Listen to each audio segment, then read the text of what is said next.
Your story.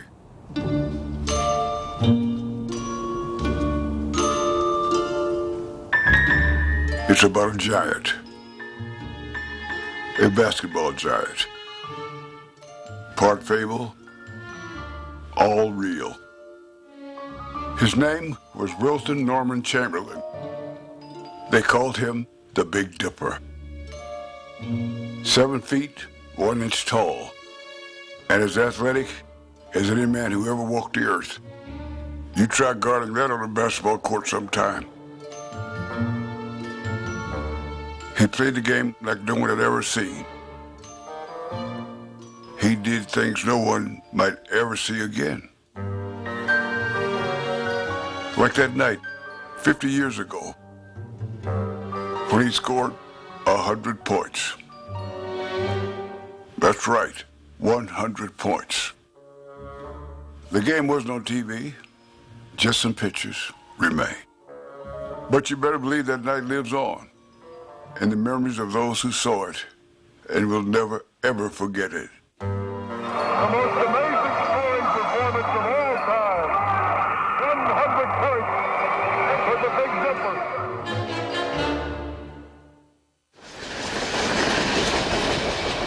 Dipper. This is where it happened. The sleepy little town of Hershey, Pennsylvania. Best known not for basketball, but chocolate. In the summer when we were out of school, that factory right over there, the chocolate factory, you could tour. So as kids, we would tour that factory about a dozen times a day and swipe as much candy as we could get, come across the street and sit and eat it. And then we'd go over again, and after about 10 times, the guide would say, all right, you kids have had enough today. It was a company town. About 75, 80 years of history in that factory, and thousands and thousands of people worked there. You worked in there? Yeah. I worked in there for 43 and a half years. It's amazing. For a couple weeks. Earl Whitmore, Kerry Ryman, and Larry Wagner have lived in the Hershey area their whole lives. When they were younger, the Philadelphia Warriors and Wilt Chamberlain used to hold training camp here. The memories are as clear as ever. I'll tell you a story about Wilt. When the Warriors were breaking camp after their training camp was over, we always had a game between the varsity basketball of Milton Hershey against the Warriors. The Warriors run a play and I get picked, and now I'm guarding Wilt. In one motion, he picked me up, put the ball through, then set me on top of the basket. And he had a big smile on his face. You know. He was a very strong man, very strong man. People still tell stories like that about Wilt all the time. He was superhuman on the basketball court and everywhere else. One sports writer likened the first sight of Wilt to the first sight of the New York City skyline. It was majestic, whether seen from up close or afar. You just kind of went, wow. Wilt was a Paul Bunyan figure, mythic in what he could personally do. He was Goliath, the strongest basketball player that ever lived. The case closed. When he made the moves with Arnold Schwarzenegger, they were in a weight room. And Wilt says, well, how do you do that? And Arnold goes, well, this is the way you do it. You know, you push up. So Wilt lays down on the bench, gets up under it. Bing, bing, bing, bing, bing, bing, bing. And Schwarzenegger never came into the weight room with Wilt again. Wilt and the Globetrotters were invited to the Kremlin, and they're having dinner, and they start bringing in the vodka. And so they're taking these shots, and the Globetrotters are fading out. They're putting their head on their arm on the table, and it's down to the last two. Well, who do you think Wilt's left with? Nikita Khrushchev. One time we were talking, and he has all these scars on his arm. So I says, Wilty, how'd you get those scars? He said, man, I was going cross country, and I stopped for a break, and this mountain lion jumped out over a rock and jumped on me. And I grabbed him, and he scratched me, and I killed him with my bare hands. I said, come on. He said, yeah, it's true. And he did so many great things, I kind of believed him. On the court, Wilt was also a marvel, and I know that as well as anyone. By the time he came to the league in 1959, I had won 2 titles with the Celtics, but matching up against him was a whole different deal. We played 142 times over the next decade, and along the way, we changed basketball forever. Over the history of the NBA, that's probably as dramatic a matchup as you've ever seen any time. It was like 2 titans of the game meeting, and you'd have headlines, and Russell versus Chamberlain, and the papers and the fans and everyone played this up. I found myself watching those guys while I tried to play, while I tried to guard Havlicek. They were characters. You know, they both had goatees, and they were both a product of their time, which was the 60s, and they were a little radical in their attitude, and they were the league. I'll never forget that time and those games against Wilt. A lot of people assume because we played so hard against each other, we hated each other. Nothing could be further from the truth. We were very close. He'd come to my house at Thanksgiving, and he'd bring Sam Jones and Casey Jones, and they'd have dinner. My mother would cook them dinner, and then Bill would go up to my bed and fall asleep. When he'd come back down, my mother would say, now, William, you take it easy on my son tonight. They'd go out there and they'd beat us just that. And then, my mother would say, we're going to invite him to dinner no more. No more. Wilt loved to tell stories like that. Stories that may not sound true, even if they often were. And that's what's so perfect about the night he scored 100 points. Because all the mystery surrounding the truth has always kept people wondering how it happened. There's a great mystique about this. Let's be honest about it. Nobody knew where the hell they were. Only one guy was there to report it. There were always questions about the game.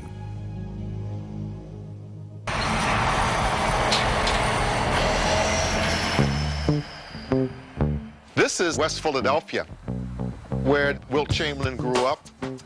This is the house that Wilt grew up in. I personally remember we would finish playing basketball, then we would come past the house. If you came in, you had lemonade, you had cookies. Wilt wasn't really somebody that we thought of as special. We thought of Wilt as just somebody who was a part of all of us. They call Sonny Hill Mr. Basketball in Philadelphia.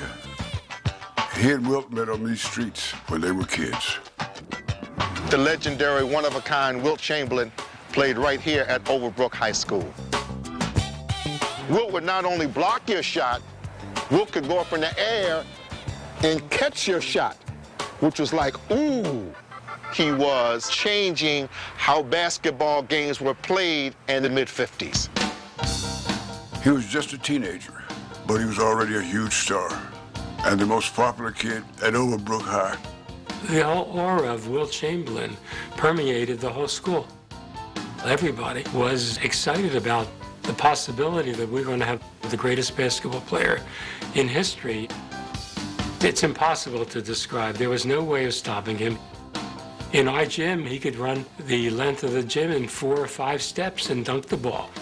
He scored 90 points in 28 minutes in the high school game, and he had 15 points in 1 minute. Every time you opened up the paper, you would read something about Wilt Chamberlain. Wilt's toughest competition back then came in the summers, when he worked at the famous Kutcher's Resort in the Catskill Mountains. I started playing against pros back when I was in high school. Up at Kutcher's, Ray Auerbach was coaching me. He had me go against some of his Boston Celtics boys, and I used to like to try to beat him to death. And when he wasn't schooling the pros, he was the world's greatest bellhop. He could hand the bags up to the 2nd floor, and that would mean they wouldn't have to walk those bags up the steps, which was legendary back in the day. The legend grew at the University of Kansas, where Wilt was a conference champion in the high jump and played a little basketball too. Coach Bog Allen calls Chamberlain already one of the greatest players I've ever seen. In his very first varsity game, Wilt scored 52 points and that's still a school record. Now, other coaches around the country said, if we're going to play Kansas and we're going to play Wilt Chamberlain, we're going to have to find out some way to stop this guy from scoring points. Record sellout throngs turned out to watch the widely heralded Chamberlain. So they would put 4 guys around me on defense, and then when they got the ball, they would hold it. But even with them holding the ball, a lot of our games being 45 to 50 points, I was still averaging 30 points a game. But I didn't care about the average as much as I wanted to get out there and play. I want to run and do the things that I thought basketball players were supposed to do. So after his junior year, he left Kansas and joined the most famous team in the world, the Harlem Globetrotters. The Globetrotters would play some games before Warrior games in Philadelphia. Globetrotters would play the first game, full house. When they finished playing, the arena would empty out, and then the Warriors would play. The Trotters are a team of basketball wizards featuring one of the most talked about players in years, 7-foot Wilt Chamberlain. When you're a kid, I mean, a black kid at that, the Harlem Globetrotters are like heaven. If it wasn't for the challenge of just playing with the best players in the world, I would probably never left the Globetrotters. He was a Trotter for a year, and then in 1959, he joined the NBA, returning to Philly to play for the Warriors. I think there will be a period of orientation for me, of course, like it is for every newcomer in the NBA, but I think in the long run, I'll be able to handle myself man-to-man with almost anyone in the league. It was a different league back then, featuring a different style of basketball. Wilt changed all that very quickly. It was a slow-motion, slow dance game. Most of the guys in the league couldn't dunk, and here comes this phenomenon showing everybody what the future is. Chamberlain electrifies the crowd with his celebrated dipper dunk. No athlete in a team sport has ever brought the elements of size, strength, and speed into a league as the young Wilt Chamberlain brought into the NBA in 1959. Chamberlain with the rebound, blocked. It's going in. Russell had his hands on the ball, but Chamberlain forced it through. Stylistically, he was unprecedented. There was nobody who was like Wilt. You know, this was the first real athlete, 7 feet and above. He changed the concept of the game from being played on the floor to being played above the basket. Period, end of report. As a rookie, he won the MVP and led the league in scoring and rebounding. There's Chamberlain underneath, and he dunks it. But that was just the start of his impact. There were a lot of black players that played at a really great level, and somehow they could not get in the league. So clearly it had to be color, because it couldn't be skills. The fact that most of the teams had only 1 or 2 black players on it began to change, and it changed because of certainly the gifts and the skills of Wilt. He was blessed with his height and his athleticism, but there's also awareness, intelligence, and confidence.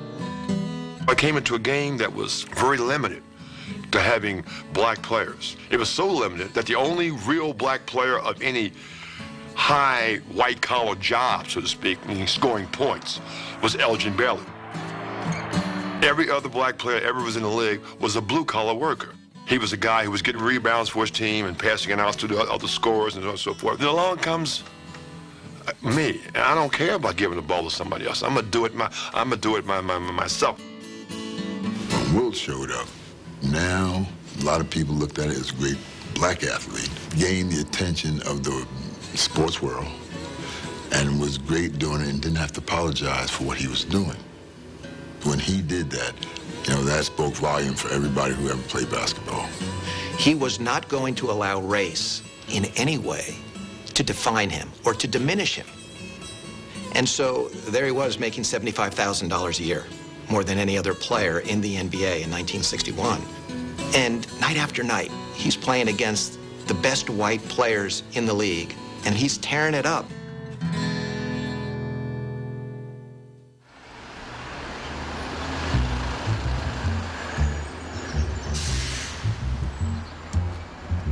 Now, anybody who knew Wilt knows he wasn't just about basketball, just as Carl Green. Sat Sanders, and Cal Ramsey.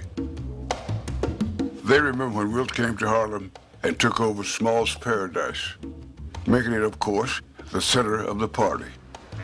Now, I have to tell you, Dionne Warwick was up, and Wilt was posing on the bar, and I remember her trying to decide who was the best looking of the three of us. And I remember Dionne Warwick picking Cal Ramsey, and Wilt just shook his head. He just couldn't believe it, that she would even consider us two in his company. You know what I enjoyed about the club, though, was the entertainment.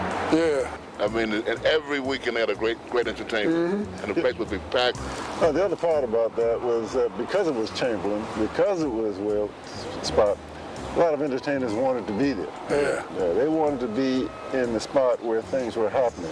There was no question that he was a magnet, because everybody enjoyed being in his company, particularly in his place. Yeah. No problem walking through there and touching all the folks at the table, shaking hands, and et cetera. And he was the perfect host in terms of getting around. I can recall seeing Elgin there, seeing Oscar Robertson there. All the great ball players in the Eastern area would always come up to hang up here. He was in love with New York. Yeah, and that's one of the reasons why he established New York as his base. That's right. Wilt played in Philly, but he lived in the only city big enough for him, New York. But that's amazing to me, that you could get up and drive every morning to Philly to practice, and then come back to New York. With a limited amount of speed tickets, too, you know? So, March 2nd, 1962, Wilt Chamberlain comes to Hershey, Pennsylvania for a game. And mind you, that kind of town and setting was pretty familiar to players at the time. NBA was not big league. It needed to be worked on, it needed to be promoted, and it needed to be sold. If you came up with $3,000, you could get the Celtics to come in and play. And if you came up with $6,000, you can get 2 NBA teams. Back then, the NBA hadn't really arrived yet. We used to play doubleheaders where 4 teams would play in one building. We played preseason games all through the Midwest.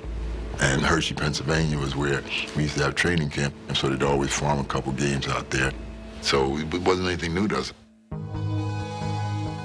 But the game that night at Hershey Sports Arena was a pain for Wilt. Because before he could go to Hershey, he had to make his normal commute from up in Harlem. I had not had an hour's sleep. I lived in New York City. I had to commute from New York to Philadelphia to catch a team bus. We left around 11 or 12 o'clock. And if anyone knew me at that time, I had insomniac, and I never really went to bed before 4 or 5 in the morning. And so sometimes it's better just we just stay up. Plus, I had a date that night before, and so everything led to me not having a night's sleep.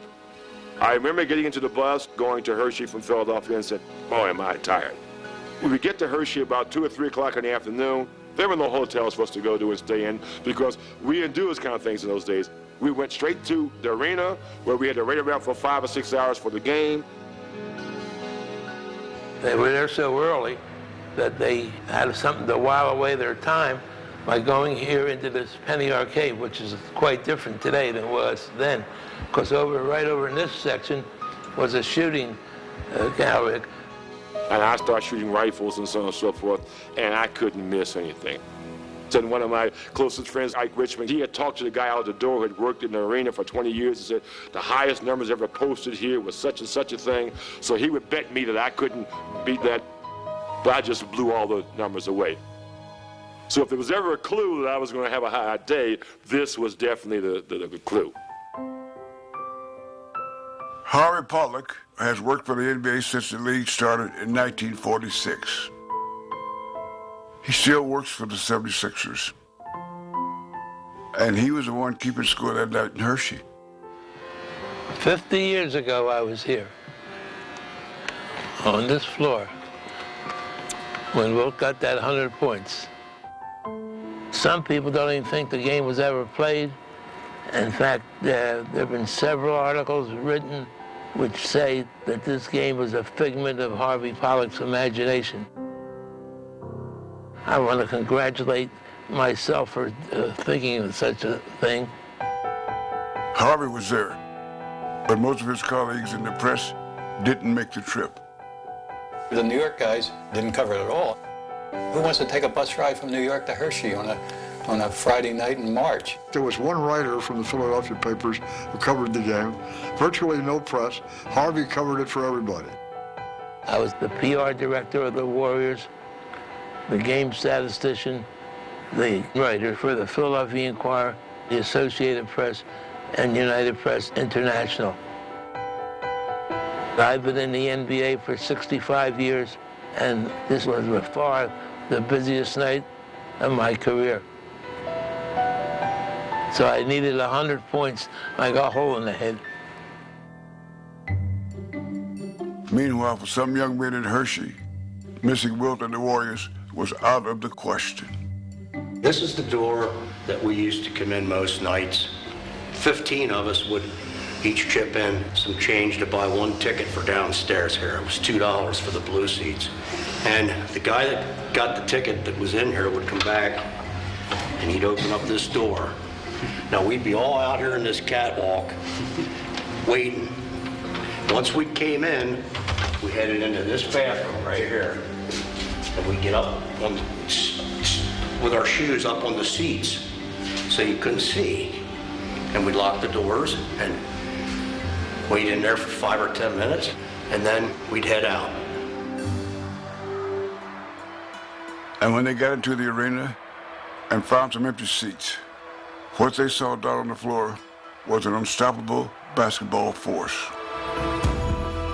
25-year-old Wilt Chamberlain, at the height of his powers, making virtually every shot he took.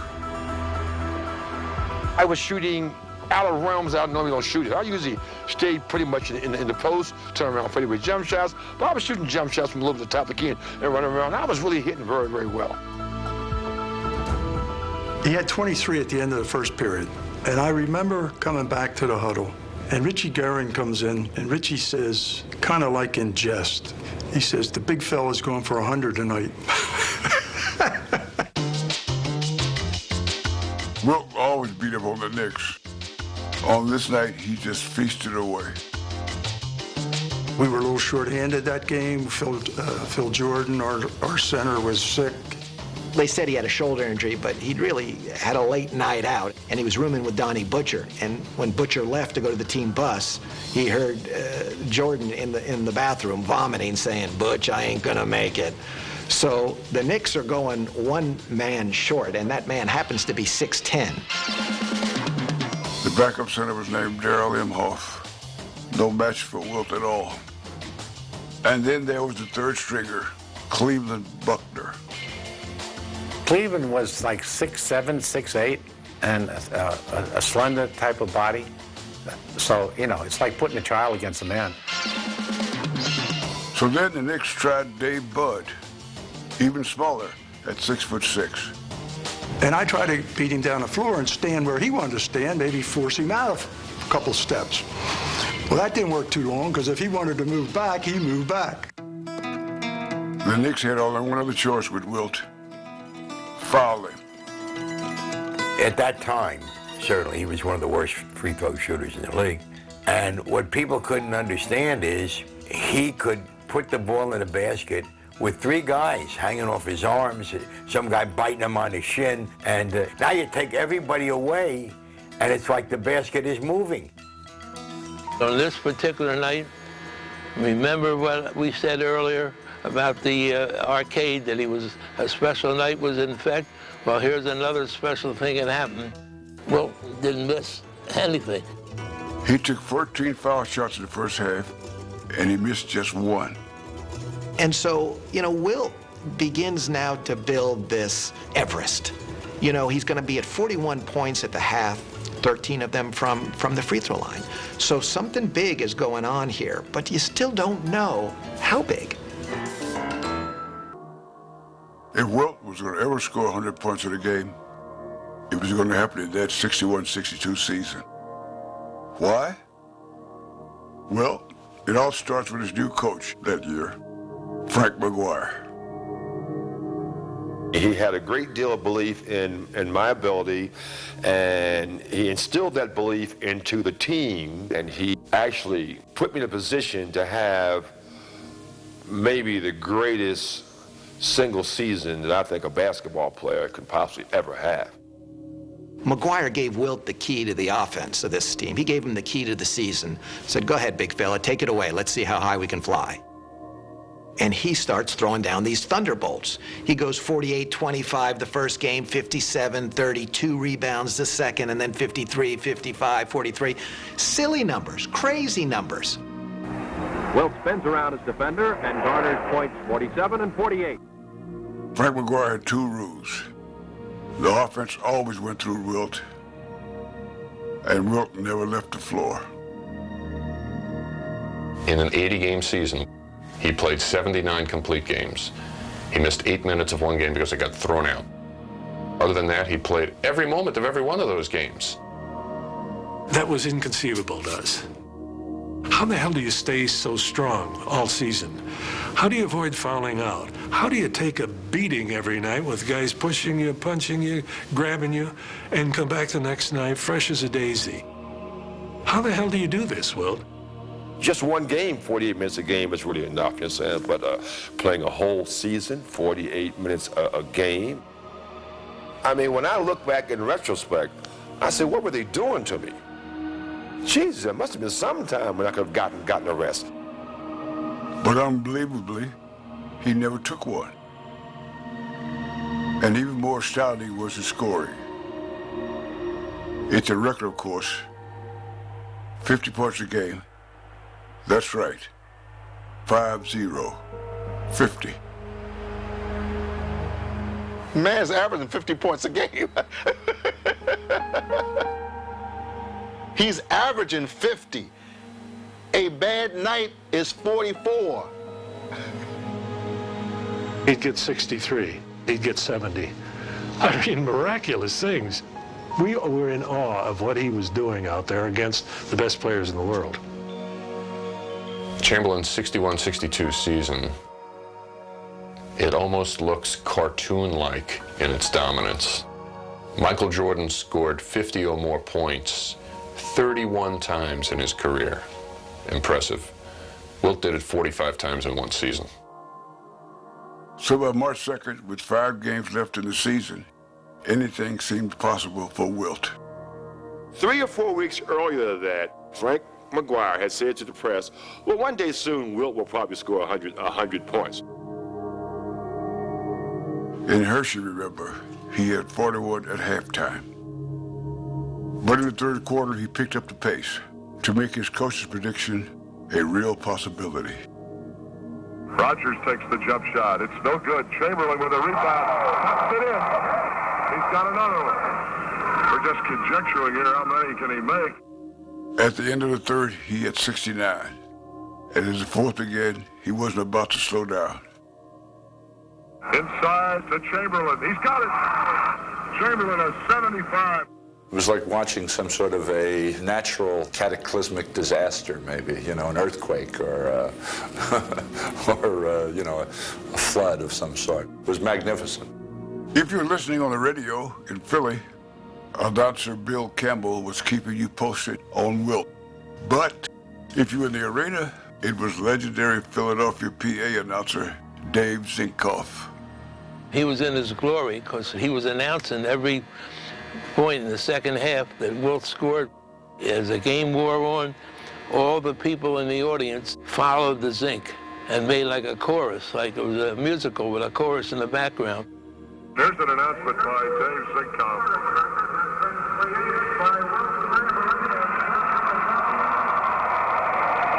On the PA, they're announcing the new record of 79, and during the announcement, Chamberlain goes right ahead through the announcement and makes a foul. He now has 81 points. Zinkoff is informing the Warriors. This is how much further you need to go to get to the top of Everest. History being written tonight in Hershey. The big man has broken the record and he's gone for more. You know what's in the fans' mind? They're thinking of the magic number, 100. I do remember Zinkoff calling out every basket. And that's 82. Man, that's 83. And now it's starting to plug in here. But think about this. It's plugging in with all the Warrior people. It's also plugging in with all the Knickerbocker people. They're hollering, give it to Wilt. New York's got 3 men in front of him. Boy, they're belting Wilt around, too. He's got it now, and he bangs it in. He has 90 points. 90 points. Everything now is intensified. It's the moment that, you know, everyone is now clear what's at stake. And now the Knicks are playing to defend their good name, or what's left of their good name. Because if this happens, they know this much, that 50 years later, they're still going to be talking about this. Remember how earlier in the game, Richie Guerin joked that the big fella's gonna go for 100. Now it didn't seem so funny to old Richie. Richie Guerin is a tough character, and I have nothing but the highest respect for him, especially if he's waiting outside. As a U.S. Marine, he would take a step back from nobody, and he did not want to see Wilt score 100 points. Discussion now in the lane between Richie Guerin and Joe Rucklick. Guerin, who's really jabbering, you know, they almost came to blows. The Knicks were 20 points behind during the last 3 or 4 minutes of the game, and they were freezing the ball. You don't see a team losing by 20 or 30 freezing the ball. The Knickerbockers just stalling for time, and they're booing the Knickerbockers. And while they were freezing it, we were fouling them so that we'd get the ball back. And then consequently, when we did get the ball back, they were trying to foul our guards before the ball would get into Wilt. But my teammates, once they got the ball, made sure they couldn't get fouled. They ran in positions where they couldn't be and got me the ball under any circumstances. Barisi with the ball down the right side, passes to Chamberlain. He's open, he shoots, he scores. Chamberlain at 98. He's scored for 1-0-0. It was time for the last steps up the mountain. 1 minute and 1 second to play. He has 98 points. Rogers throws long to Chamberlain. He's got it. He's trying to get up. He shoots. No good. The rebound, Luckenbill. Back to Chamberlain. He shoots up. No good. In and out. The rebound, Luckenbill. Back to Rucklick. Joe Rucklick was Wilt's backup, so he never played. But now he had the ball in his hands and a big decision to make. New York is everywhere. The time's running out, the fans are going nuts. Zink is probably yelling at me, Joe, get the ball to Wilt with the mic off.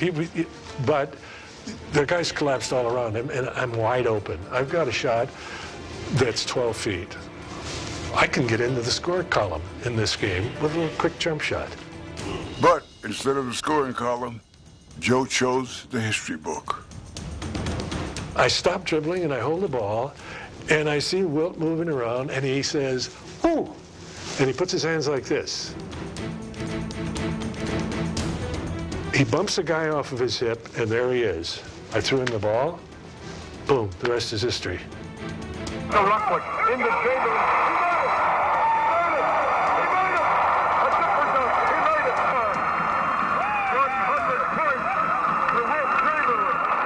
Coming out of the stand. After he scored, he ran back to be on defense. By the time he got in front of midcourt, the fans had already started coming out on the court. They stopped the game. People are running out on the court. The Warrior players are all over him. He was sort of perplexed. You know, what's he going to do? He just stood there and held the hands of everybody. People are all over the court. They're taking pictures. Flash pads are going off. The basket and he getting mobbed are to my left. I choose not to shake hands with him. I made a very calculated decision. I go over to the official scorer who's standing applauding and say, when he sits down, don't forget to give me that assist. People are crowding, pounding him, banging him. You never saw more people excited for one person than that. I mean, grown men acting like a group of little children. The most amazing scoring performance of all time. 100 points for the Big Zipper. There are a lot of stories about the 100-point game, and a lot of myths, too. Like this one. concerning how the game actually ended.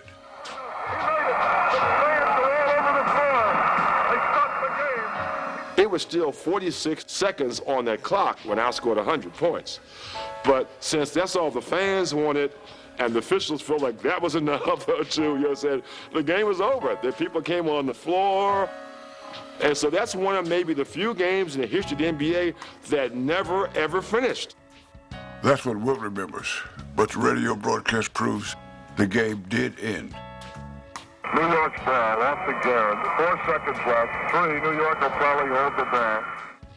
Yet, there's still another unsolved mystery. What happened to the ball shot by Wilt to score his final basket? Wilt went up and dunked the ball. The ball came down through there, and Wilt didn't touch the ball. The referee grabbed the ball when it came down, and he knew it was the 100th point, and he brought the ball over to me at the press table there. That's Harvey Pollack's version. Kerry Ryman tells a different tale. When Chamberlain scored his 100th point, the referee had the ball and he threw it to Wilt. By this time, I'm out onto the court. I was the first one there. I shook his hand, and when he bounced the ball on the court, I don't know why, but I took the ball. And up the steps I went. I took it because I wanted to play with it. And when I got home, my parents weren't too happy with what I did.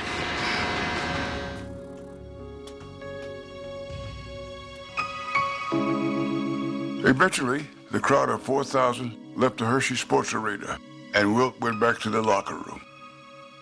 That's where Harvey Pollack conceived of the image that perfectly captured the spirit of the night.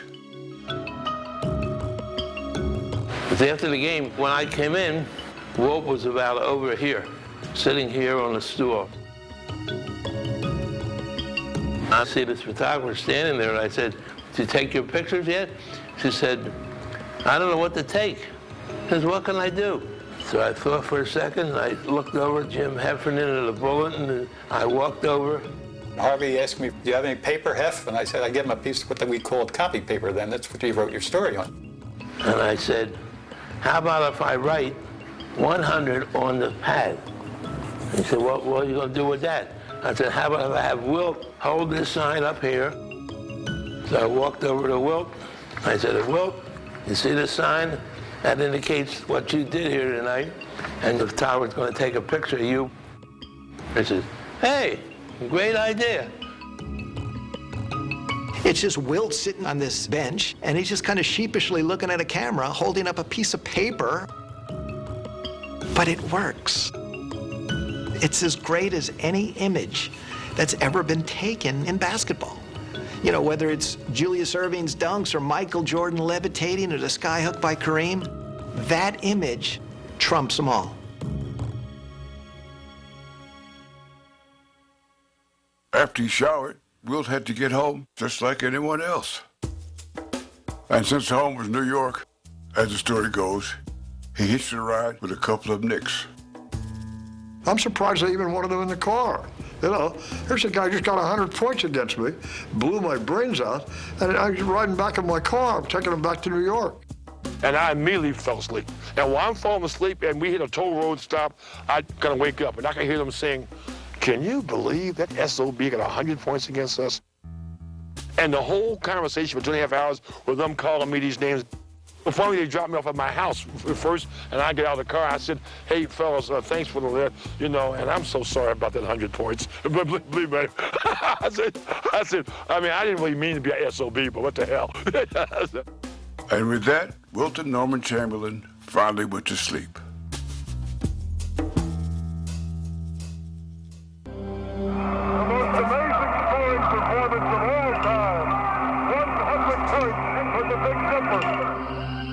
It was an achievement like none other in basketball history, but one of many Wilt Chamberlain would author during his career. Still, for a long time, Wilt couldn't get up that other basketball mountain and win a championship. Over his first 7 seasons in the league, I'm proud to say the Celtics won every title. And the Celtics, they have done it again. I know that frustrated Wilt. But when he finally did win, with the 76ers in '67, it was in typical Wilt fashion. With a team not just great, but historically great, with more wins at that time than any team in league history. And then 5 years later, his Lakers team won even more games, putting together a 33-game win streak, the longest of all time. The Los Angeles Lakers are the greatest winning team in the history of basketball. There's always some amazing number attached to him. You know, 100 points, 50 points a game. Now he's on a team winning 33 straight games. It's almost like you imagine him going home at night and thinking, what next? What would be a good number? And then he'd go out and do it. He played a game against the Detroit Pistons. In the game, he blocked 26 shots. On the 55 rebound game, how about that, against Bill Russell? Wilt won 7 scoring titles. He won 9 shooting titles. He won 11 rebound titles. And then he led the league in assists one year. When he was in the latter part of his career, the news media or somebody would walk up to him and say, you can't score anymore. 50, 60, then he go back to passing the ball and whatever. If you challenged him, that just took him to another level in terms of, okay, I'll do this, I'll do that. It's not possible for any human being to do the kinds of things that he was able to do. In 1973, Wilt walked away from the NBA, but his presence will continue to loom over the game. As we sit here right now, Wilt owns over 90 records in the NBA, and he hasn't played in the NBA in the last 40 years. He retired because he decided he didn't want to play anymore. But for 10 or 15 years after that, there would be story after story, usually around February or March, oh, Wilt's thinking of making a comeback. He never did come back, but I would have liked to have seen it. Could he have held his own at the age of 50? Wilt was capable of just about anything, like scoring 100 points in a single game. 100 points.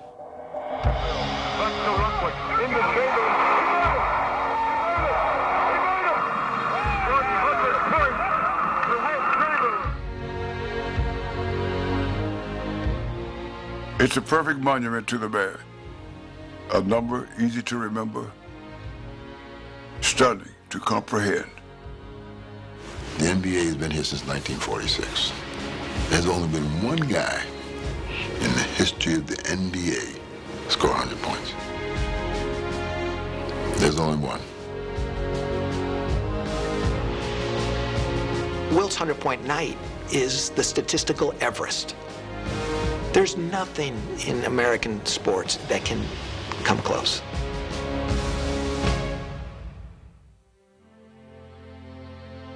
The only sad part of telling the story 50 years later is that Wilt isn't around to talk about it with us.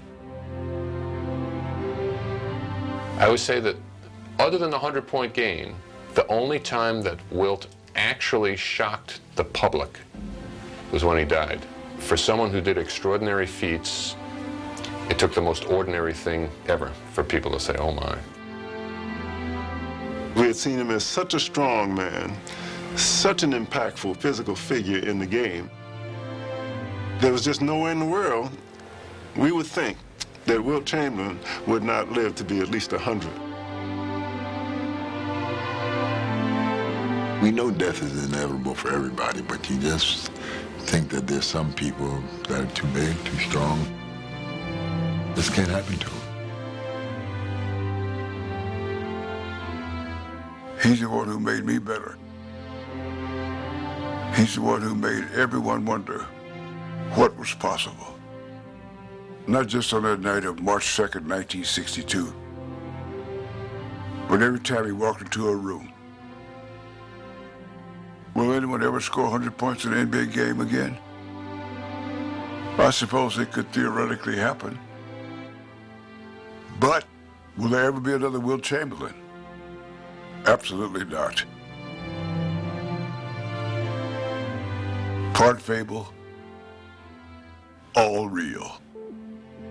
And a legend everyone wanted to be a part of. He's been gone now for more than a decade, and I still miss him. I have a few big stories I tell, and they get a little bigger, like the fish stories. Well, this is the one true story that I must tell you. There was a little over 4,000 people there at the game, but I have at least 50,000 people who have told me, oh yeah, you know, I was there when you scored 100 points. I said, oh yeah? Yeah, you know, I live in New York City, you know, so my father took me to the Garden, you know, some people would say Philadelphia. No one ever says Hershey, Pennsylvania, who tells me that story. But I think is what they're saying to you is that we remember you, Wilt, and the thing we remember the most about you was that 100-point game.